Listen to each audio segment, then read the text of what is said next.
Hey guys, I'm John Setzler. Welcome to Atlanta Grill Company. Today I'm going to show you a process that I like to use for dry aging beef at home. This is using a product called the UMAi Dry Bag. I'll give you a link to that in the video description, but this is a way anybody can do dry aging of beef at home in their own refrigerator. So let's get started.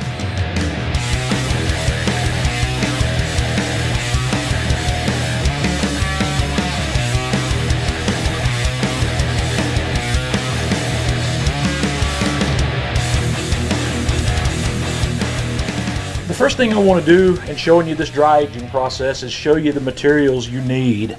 I ordered this packet from UMAi Dry Bags, and this packet contains 3 of these large bags that are large enough to hold a strip loin or a whole ribeye, and they come with these little things called a vac mouse, which helps us to use our vacuum sealer to suck the air out of these bags. These aren't like regular vacuum seal bags. They're not textured, and these bags need this little device to help get the air out, and I'm going to show you that once we get started. But the first thing I have to do is take our ribeye out of the bag that it's in and get it into this one, but there's a transfer process, so let's look at that.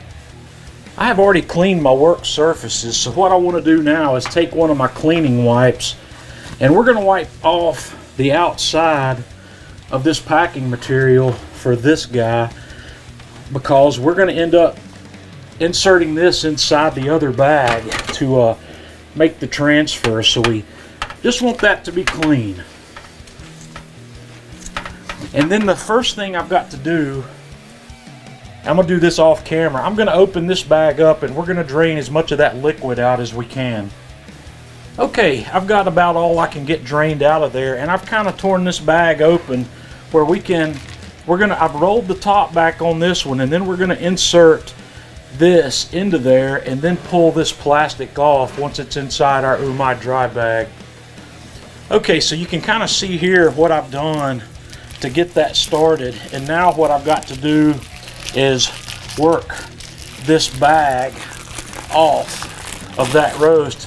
And if you trim those back a little bit, it should slide right out of there, and that's what we're looking for. And then our next task is to get this guy situated in the bag and kind of push it. Actually, we're going to go to that bottom corner, try to get this positioned all the way into the bag, and then we're going to work on vacuum sealing it. Our bag is slightly wider than the sealer bar on this vacuum sealer, so we're going to seal off an edge of that first, and I'm just going to close this up and hit the seal function to get that seal going, and it'll only take just a few seconds to get that going there. And I apologize for the beep. My induction stovetop here doesn't like what I've got sitting on it. So we've got one seal made. So now I've got this guy laid across the sealer bar, and I've put my vac mouse inside the top portion of the bag. So I'm going to close the sealer, and we are going to start the vacuum.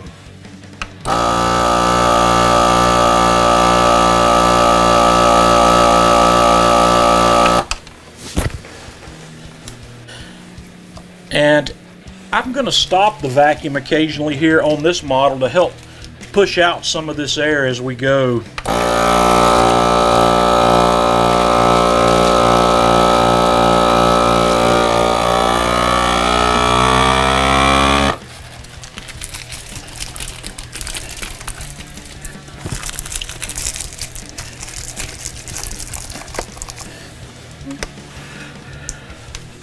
And then when we get most of the air vacuumed out, we'll just let the sealer do its job and let it form a vacuum for us, and it's going to automatically seal us off when it thinks the vacuum's good. You don't have to worry about getting a perfect seal on this. You just want to get as much of that air out as possible.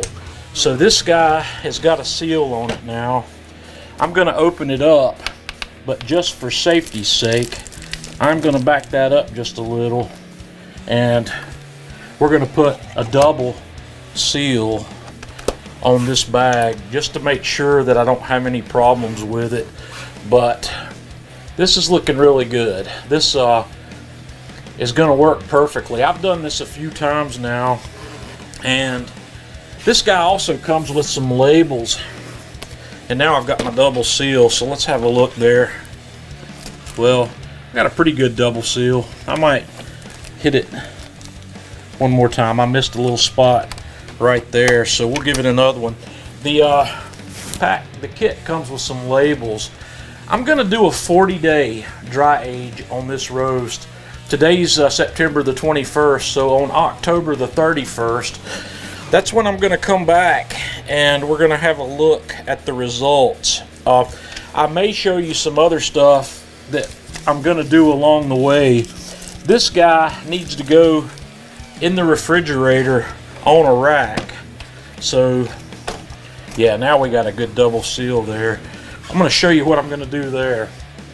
I like to just take a half sheet pan and put a rack on it, set the meat right on that rack, and this is going to live in the refrigerator for 40 days. But you want to use this rack so air can circulate underneath the meat while this process is going on. I'll probably bring you back a couple of times along the way to look and watch how this color changes, because this is going to practically turn black. So we'll be back soon.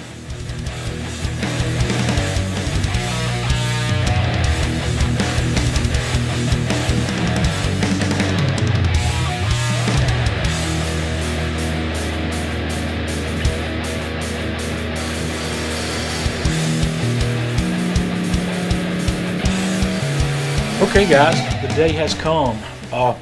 Today is day 39. I'm coming out a day or two early. You know, I plan to let this guy go for 40 days. This thing looks like it's dry aged beautifully. This is about what I expect from my previous experience with the UMAi Dry Bags. This guy weighed 17.6 pounds when we started, and I tried to weigh it as best I could today, and it weighs about somewhere between 13 and 13 and a half pounds after dry aging. And we will lose a little bit more because we'll be shaving off this pellicle that's on here, but I'm going to take the bag off of it. Okay, I've taken the plastic off, and I need to start trimming this guy up. And what we've got here, over here on this edge, we have a pretty uneven edge, and I'm going to start out by evening that up, and I'm going to do the same thing on the opposite end here where I've got a nice straight edge to work with. And that meat, I will grind it or I'll chop it and make stir fry out of it. I will not be tossing that out. So let's just get the Shoon meat machete here and get down into this guy where you can have your first look at what that looks like inside. That's beautiful. You can see around the outer edge here this dark pellicle, and that's stuff that we're going to trim. So I'm going to set that one aside and let you have a look in this end. This thing is absolutely beautiful. So let me do that same thing on the other end. Okay, I've got this guy squared off on both ends where I can start working with it. I'm going to cut steaks in this, and I'm going to cut steaks at about 1.5 inches thickness because that's about where I like to work with on this. But to start with, I'm going to take a center segment out of this that I'm going to use to make a dry aged prime rib roast. So we're just going to kind of eyeball that. I'm going to go about right here.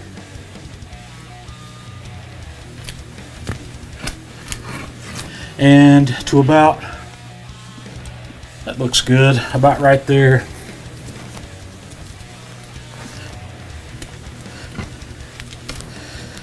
And this is going to be a first for me. I don't know how well it's going to turn out, but this is going to become, well, I missed a little strand back there. It's going to become the first dry aged prime rib that I've ever made, and That's going to be amazing. It's not going to be huge, but here we have, you know, a side view of what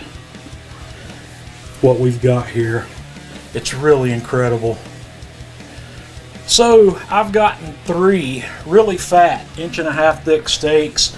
These last 2 on the end here are slightly bigger than 1.5 inch, but I had 6 of those there, and this guy right here, this rib roast, the prime rib that I cut off is 4.5 inches wide, so there's still 3 1.5 inch steaks there. So you could get, out of one this size, you can get 9 really big, thick steaks, cutting them 1.5 inch thick. And like I said, I've got these pieces left over. I'm going to shave the pellicle off of these, and I'll probably dice this up and use it as stir fry.